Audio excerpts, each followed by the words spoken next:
people, I interpreted them as clouds of injustice, clouds of fear, of intimidation, clouds that seek to scare the best of us into dark corners that for decades we promised ourselves and the rest of our nation we would abandon and prevent those who experience the most fragile of conditions from ever descending into those places.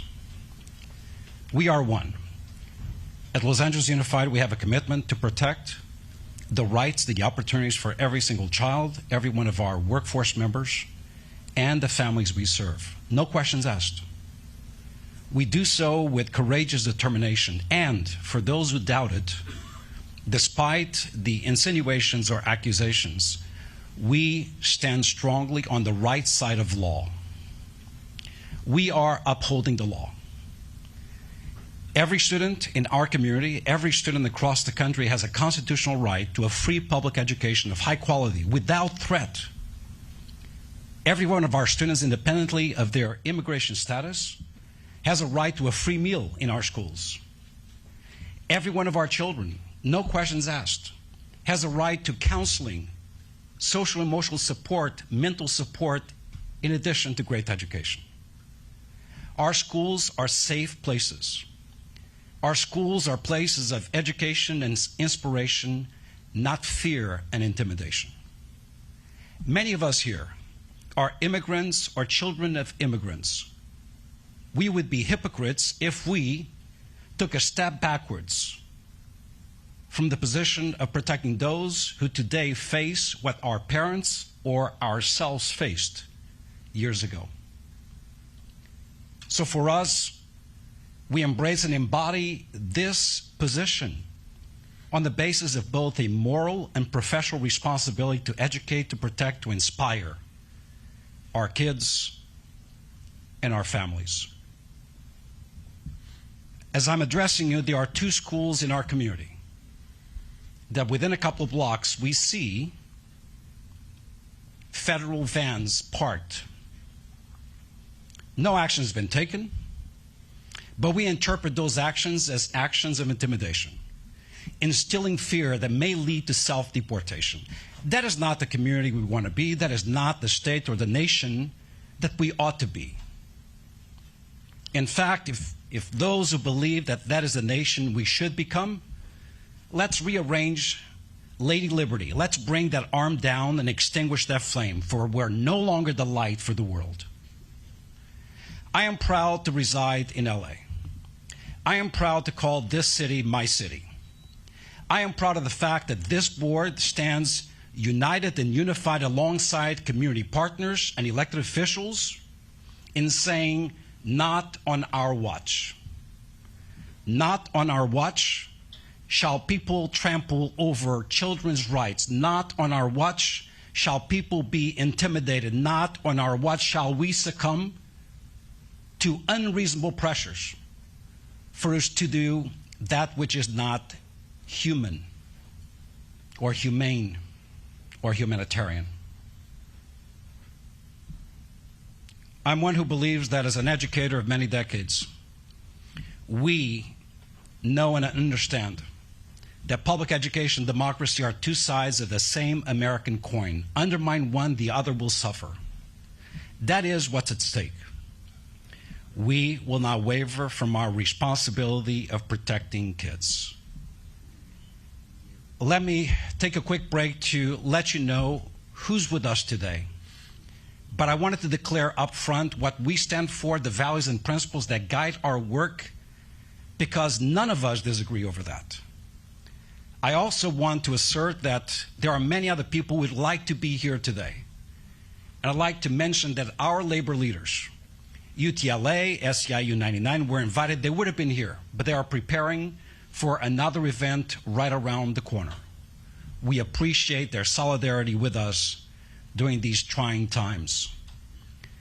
We have with us today our board president, Scott Schmerlson, our board vice president, Rocio Rivas, school board member, Mr. Nick Melvoin, school board member, Ms. Carla Griego, school board member, Ms. Gomez, and school board member, Ms. Ortiz Franklin. Will be joined a little bit by school board member Charlotte Newbill.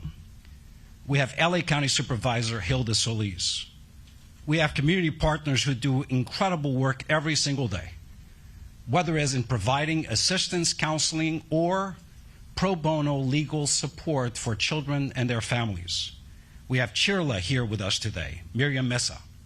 We have public counsel with a number of qualified individuals who stand in the protection of the legal rights of our students. We have Caresen. We have PTA presidents representing the South, Central, East, and West LA. Leslie Menjivard, the 10th District PTA president. We have the 31st District PTA president representing San Fernando Valley, Colleen Ross. We have senior staff members, we have teachers, we have counselors, we have our community in support of our kids.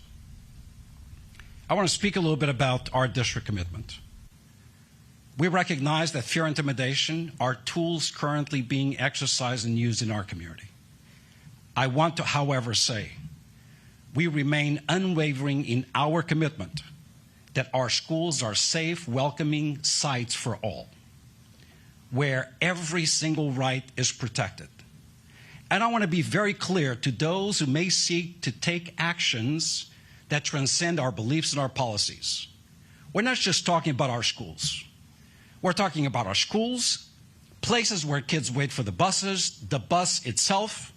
We're talking about sites where graduations are currently taking place. And I have to say, what a heartbreak. I've spoken with parents who've told me that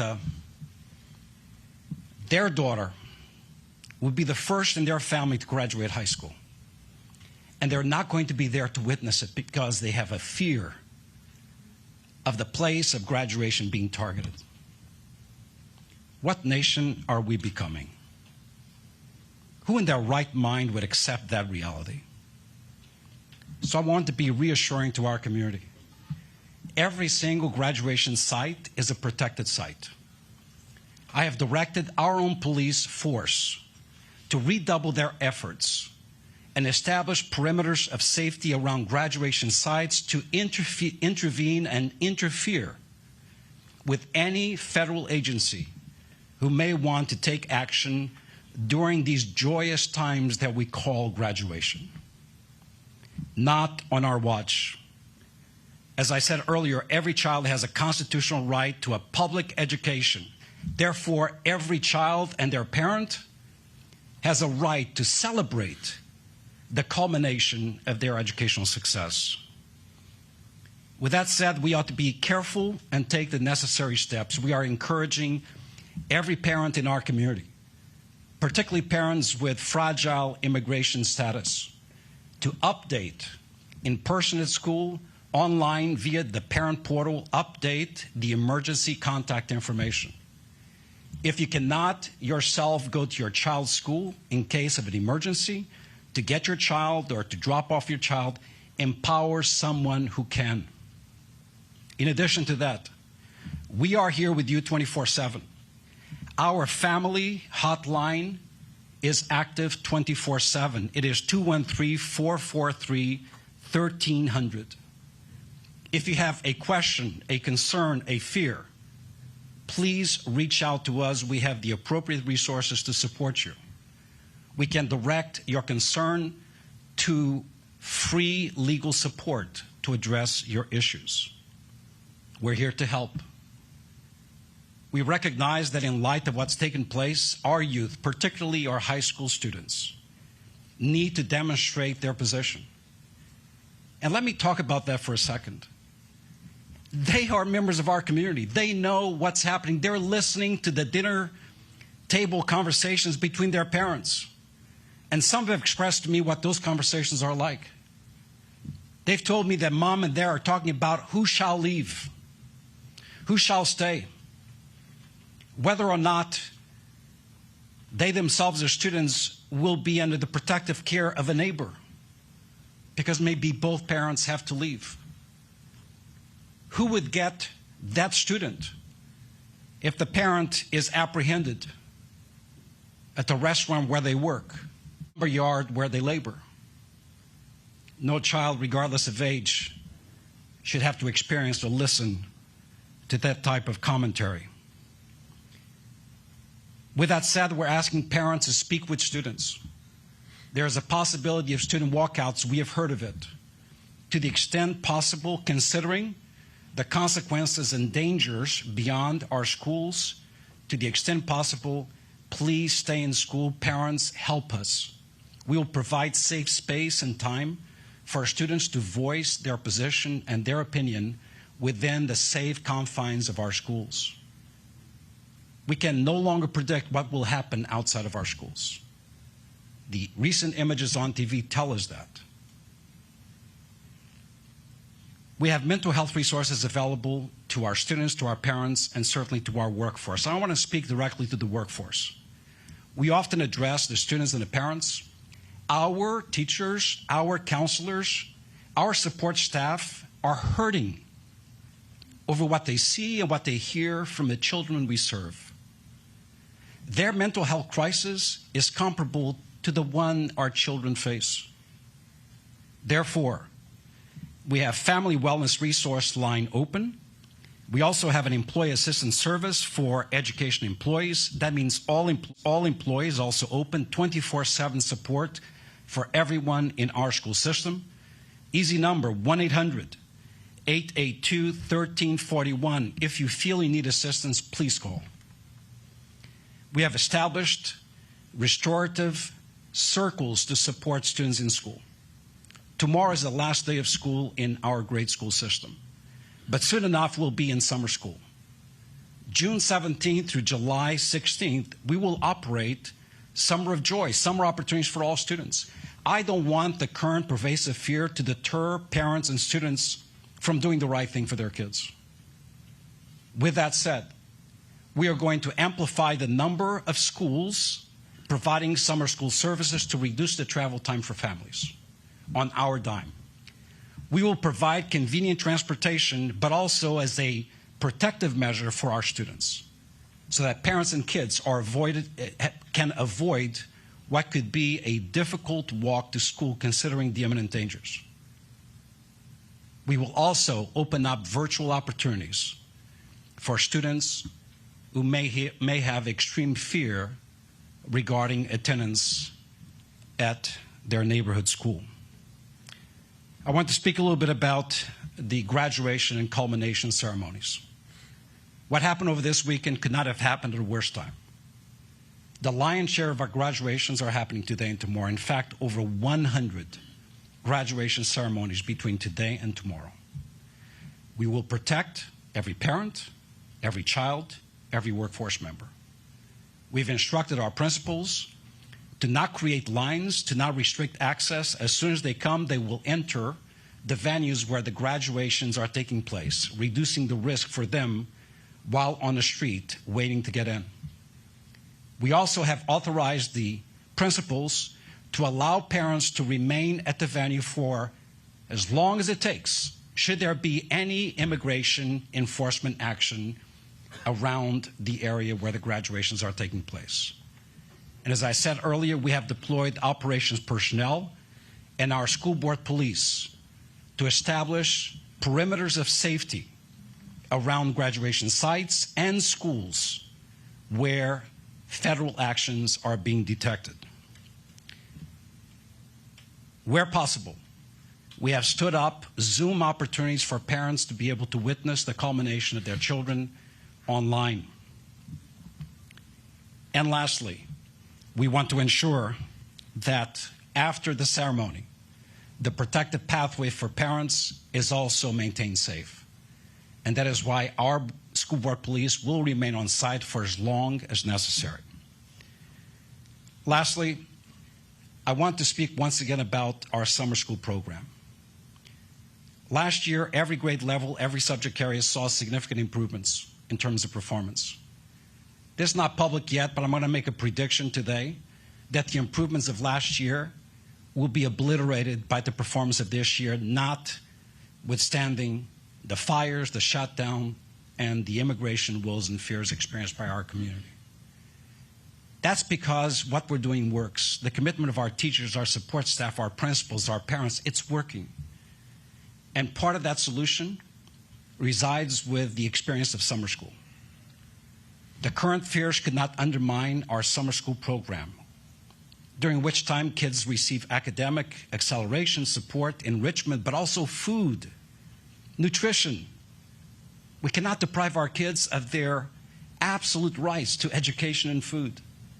Therefore, we will go forward with a month-long summer school program with all of the protective measures I described up until this point. I spoke with Mayor Bass late last night, and we are, and I will not get into the specifics, coordinating support systems and protection for our kids, including expanded transportation. I have communicated with the governor about what must be done to continue to protect our schools and necessary waivers should we see significant impacts to attendance going into summer school or next year. And we have extreme support from both local, state, as well as our congressional delegation, who have declared in a very aggressive way their support for Los Angeles Unified.